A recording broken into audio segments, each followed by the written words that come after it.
Welcome to my channel. In this episode 1 we'll again present to you some of my K-pop unpopular opinions. If you like the video, leave a follow or like. So let's start it.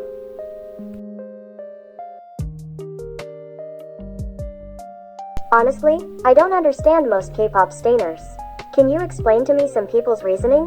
What's wrong with posting reels on Instagram, TikToks by K-pop idols? I mean, not only promotions of new comebacks but bands or soloists in general. In times of popularity of TikTok, what is a more effective method of promoting bands? Think about it. Jennie was attacked in the comments under her role that quote, she left NMIXX to do stuff like this now. What is he supposed to do? Jennie will have a solo career, so how else is she going to promote herself? I think that currently promoting your songs and image in general on Instagram is the most beneficial for K-pop stars. Queen Card was heavily promoted on Instagram and TikTok, Knock, I Am. Same popular hits. Sometimes something has to become a trend for people to notice. That's how marketing works. Just because K-pop idols have a lot of activity on Instagram doesn't mean they don't do anything else. K-pop fans should finally understand this. We all know that some K-pop fans can really bring someone down. Jennie is called out for everything from the start, and the signs of her being really bad about it are also turned against her. Let's start with one important thing that just needs to be addressed. And it will be, attention, lack of stage presence and its possible causes, which I suspect. I can't believe no one is talking about this out loud. Look at the way Jennie moves around the stage. Her facial expressions, gestures, lack of energy, exhaustion. Everyone calls it laziness on stage. What would you do if you saw such a person in your environment? With such behaviors, would you accuse her of laziness? Would you feel guilty for such a superficial assessment of the situation? Personally, for me, Jennie looks like a typical case of severe depression, lack of understanding from the environment, alienation. You can't even imagine how great demands are made on idols, especially on such a well-known and hated one as Jennie. Let me address one comment I saw. In my opinion, Jennie is an okay dancer and an overall decent artist. But she is one of the worst performers I've ever seen. She picks and chooses when to put in the effort. Out of 10 performances, she will give you maybe 2 or 3 decent ones and just neglect the rest. Her fans try to defend her behavior with her other good performances, i.e. Coachella, in which she was just okay and not outstanding, her being sick, having a sprained ankle years ago, being on tour.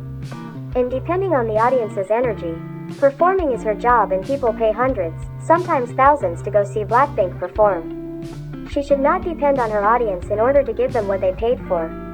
They put out an album over a year ago after being on break for 2 years and is probably some of the most underworked group in the industry. Her better performances show that she is able to give a decent performance, but only when she wants to. That is the highest level of unprofessionalism. No, it doesn't necessarily mean you're unprofessional. In every disease, mental problems in general, there are worse and better moments that drastically affect a person's behavior. You can't control it, and certainly not completely. It doesn't have to be a matter of her choice. Yes, I know Blinks pay a lot for concerts. But if we accept my hypothesis as true, what effect does Jennie have on it? On her well-being and behavior. She can't just stop being an idol.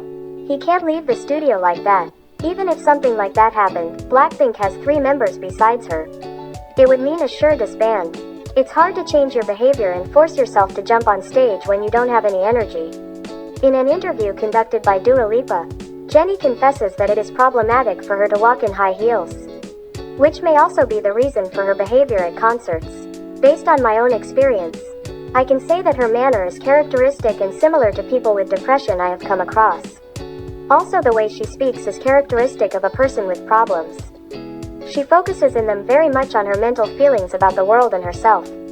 It is obvious that he does not feel well in his body. She talks about how hard it is for her to live up to expectations, that she has always had a problem with it. Not the moment to say this, but I want to say that I did not know how to control my body and use my body the way I should. And something like, I just don't do well in heels. Some people are amazing in heels. Of me being one of the shortest girl in the group, I cannot work with heels. My feet aren't built for heels. Even though I try, and sometimes when I'm feeling perfectly fine, when my body's on ache, it's sometimes fine. But yeah, when I'm traveling so much and my body's all bloated and my feet are like so bloated. If I try to dance in heels, my stamina just goes really down because I know it's uncomfortable for me. So yeah, stuff like that. I've wanted to not come clean, but wanted to share with my fans that I'm still at a point where I'm learning about myself. I would constantly hurt myself during performances and lives compared to other girls. And it was just a stressful thing in my life. I'm like, there we go. I fell again. Like I tripped over again. And like I realized that even though I had the training days, that was more about I need to be good at dancing, not how do I keep myself safe and healthy while I'm, doing this. So I feel like I've disappointed my fans at some point of my life where it seemed like I wasn't giving my best. As you hear, Jennie, after opening up in a conversation, confesses how hard it is for her. She feels she has failed her fans and looks really helpless. She is also not helped by other blinks, which are typical solo stainers. For example, Rose's followers who emphasize her vocal skills at every turn. Jisoo fans of her beauty and underestimation. Lisa's fans compare her rap stage presence to Jennie. Do not kid yourself. Jennie's fans are dwindling and she is being attacked from every other side. How is she supposed to feel strong enough to perform, to be an idol, if she meets with so much hate?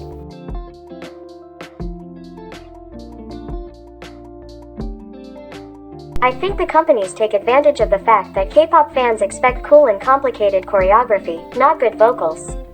Consider one fact. Is it easier to find someone who sings well and teach them or teach them to dance well? I think the answer is simple.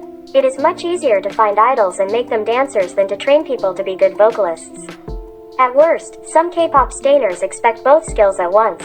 This is unreal. Think about how hard it is to sing and dance at the same time. Most of the fourth choreography is at the level of most dance groups. How to combine it with singing? E.g., aespa have been accused many times of playing back at concerts. Think about how differently they are supposed to cope if they dance to Black Mamba, for example. Where is it really complex? Don't get me wrong, I don't even blame SM anymore. I blame the fans and their inflated standards. Don't blame Giselle, Sakura or Leah for not being able to sing if you criticize them for dancing. Entertainments will do what people think is right because it is in their interest only to please the fans.